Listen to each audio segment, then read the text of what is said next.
Sözlerin uçurumda yankılanır boşluğa. Gözlerimde bir resmin sarılır eski bir hatıra. Zaman durur o anda, nefesim kesilir sanki.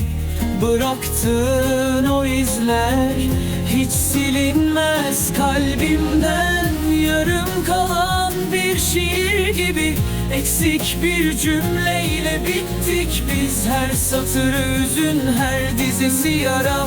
Sen olmadan tamamlanmaz bu masal. Bir rüzgar eser sessiz, adını taşır uzaklara. Yağmurlarla beraber dökülür tüm hatıralar. Bir kez dönüp baksan belki anlarsın halimi. Yalnızlık içinde büyür sevdanın en ağır yükü.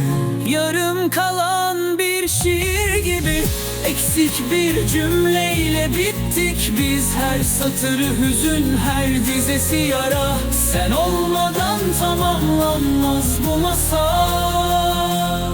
Her gece dualarımda senin adını sayıklarım. Kalbim bir pusula gibi, hep sana yönelir yine. Ama sen yıldızlar kadar uzak, bir hayal gibi kaybolursun sessizce.